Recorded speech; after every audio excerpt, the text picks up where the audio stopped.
அதனால image அரேஞ்ச்னா view பண்ணி பார்க்கலாம்.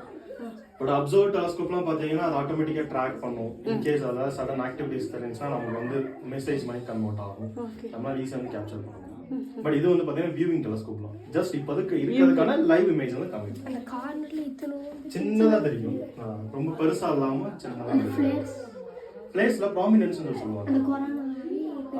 சிஎஃப் கொரோனல் மாஸ் எல்லாம் வச்சா ரொம்ப பெருசா வந்து தெரியும். இது பாத்தீங்கன்னா ப்ராமினன்ஸ், அதாவது கொஞ்சம் எரப்ஷன். மேக்னெட்டிக் ஃபீல்டோட ஃபிளக்சுவேஷன் ரொம்ப எக்ஸ்ட்ரீமா இருந்துச்சு அப்படின்னா, மேக்னெட்டிக் ஃபீல்ட் ஒரே இடத்துல போய் கான்ஸ்டன்ட் ஆச்சு அப்படின்னா அந்த இடத்துல கொஞ்சம் லைட்டா நமக்கு டெம்பரேச்சர் டிக்ரீஸ் ஆகும். நமக்கு இங்க இருந்து பாக்குறது ரொம்ப பௌர்ணமி டைம்ல மூணுல கொஞ்சம் சேஞ்சஸ் இருக்குன்றாங்க இல்லையா?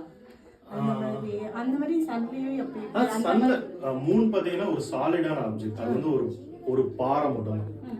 சன்னு பாத்தீங்கன்னா கேஸ் ஆகலாம். ஸோ கேஸ் ஆகலாம் பிளாஸ்மாவாக இருக்கு. ஸோ அதனால சன்னில் பார்த்தீங்கன்னா நியூக்ளியர் ஃபியூஷன் நடக்குது, மேக்னெட்டிக் ஃபீல்ட் ஃபிளக்சுவேஷன் இருந்துச்சு அப்படின்னா நமக்கு கண்டிப்பாக ஏதாவது ஆக்டிவிட்டி வந்து தெரியும். மூணில் வந்து அவ்வளோ குயிக்காக நம்மளால ஆக்டிவிட்டிஸ் வந்து மானிட்டர் பண்ண முடியாது. பட் அந்த பௌர்ணமியில நமக்கு சேஞ்சஸ் தெரியுது அப்படின்னா அதோட கொஞ்சம் கிராவிட்டி வந்து கொஞ்சம் அதிகமாக, அதோட ஈர்ப்பியூஸே கொஞ்சம் அதிகமாக வரப்ப வந்து இந்த கடல்ல பார்த்தீங்கன்னா வேவ்ஸ்லாம் கொஞ்சம் பெருசா வரும். அது எதனால அப்படின்னா அது நமக்கு கொஞ்சம் நெருக்கத்தில் வரும். ரொம்ப டிஸ்டன்ஸ்லாம் கம்மியாகாது, லைட்டா கொஞ்சம் பக்கத்துல வந்துச்சு அப்படின்னா அந்த கடலோட அலைகள் கொஞ்சம் அதிகமாக வரும். ஓகேங்களா?